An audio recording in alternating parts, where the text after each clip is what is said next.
لا إله إلا الله محمد رسول الله عليه صلاة الله وآله والأحبة ওয়ালাইকুম আসসালাম ওয়া রাহমাতুল্লাহি ওয়া বারাকাতুহু।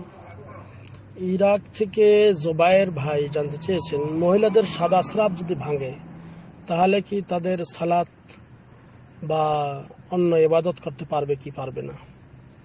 আলহামদুলিল্লাহ ওয়াসসালাতু ওয়াসসালামু আলা রাসূলিল্লাহ, আম্মা বাদ। সম্মানিত ভাই, সাদা স্রাব এটা এক ধরনের রোগ হতে পারে মহিলাদের, এবং এটা যদি রেহেম থেকে সরাসরি বের হয় সেক্ষেত্রে অনেকে বলেছেন যে এটাকে নাজাস বলা যাবে না। আবার যদি পেশাবের রাস্তা দিয়ে বের হয় সেটা এক ধরনের, সেটা অবশ্যই নাজাস। তো এই যে কোনো অবস্থায় বের হোক না কেন, এই জন্য তাকে গোসল করা ফরজ নয়। সাদা স্রাব বের হলে মহিলাদের গোসল করা ফরজ নয়, তবে তাকে ওই যদি কাপড়ে লেগে যায় ওই কাপড়টা ধুয়ে নেবে, অথবা শরীরে লাগলে, পায়ে লেগে গেলে, রানে লাগলে সেটা ধৌত করবে এবং সালাত আদায় করবে। গোসল করা ফরজ হবে না। শুধু তখনই গোসল করা ফরজ যেটা কাজফ হলো, কাজফ মানে যেটাকে উত্তেজনা বশত বের হয়, তাহলে সেটা। আর এই সাদা স্রাব এমনি এটা বের হলে এটাতে আপনার গোসল লাগবে না, এটাতে উজু করলে যথেষ্ট। অনুরূপ ভাবে কোন পুরুষেরও যদি মজি বের হয়, মজি মানে এই পাতলা পানি, এমনি স্ত্রীর সঙ্গে কথা বলতেছে, হয়তো পাতলা পানি বের হয়ে গেল। এজন্য আলী রাদিয়াল্লাহু তাআলা আনহু তিনি মিকদাদ রাদিয়াল্লাহু তাআলা আনহুকে বলেছিলেন যে তুমি আল্লাহ নবী সাল্লাল্লাহু আলাইহি ওয়াসাল্লামকে জিজ্ঞেস করো এই মজি সম্পর্কে। হ্যাঁ, কুনতু রাজুলান মাযযাআন, আমি একজন মজি বেশি হয়, পাতলা পানি বেশি বের হয় এরকম একজন মানুষ। ফাস্তাহইয়াইতু আন আসআলা রাসূলুল্লাহ সাল্লাল্লাহু আলাইহি ওয়াসাল্লাম লিমাকানাত ইবনাতি, তখন আমি নবী করিম সাল্লাল্লাহু আলাইহি ওয়াসাল্লামকে জিজ্ঞেস করতে লজ্জাবোধ করলাম, কারণ আল্লাহর নবীর মেয়ে আমার কাছে ফাতেমা রাদিয়াল্লাহু তাআলা আনহা তার স্ত্রী।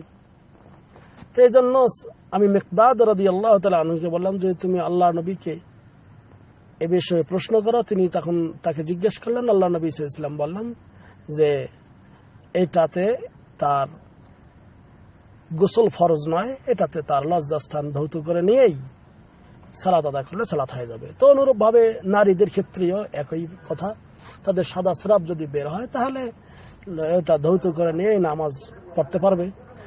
এবং আরেকটা পদ্ধতি, সেটা হলো এই, বিশেষ করে কোন নারীর যদি অনবরত সবসময় এরকম সাদা স্রাব পড়তেই থাকে, তাহলে সেক্ষেত্রে ওই নারী এই কিছু প্যাড, যে মহিলাদের যে প্যাডগুলি রয়েছে এগুলি ব্যবহার করবে, ইউজ করবে, অথবা শক্ত কোনো কাপড় ব্যবহার করবে, বা তুলা, টিস্যু পেপার ইত্যাদি ব্যবহার করবে। এবং যদি নামাজের আগে তাকে উজু করতে হবে, যে নামাজের সালাতের সময় যখন হয়ে যাবে উজু করবে, উজু করার পর সে এরকম ভাবে এই প্যাড ইত্যাদি পরিধান করে এরপরে সালাত দাঁড়াবে।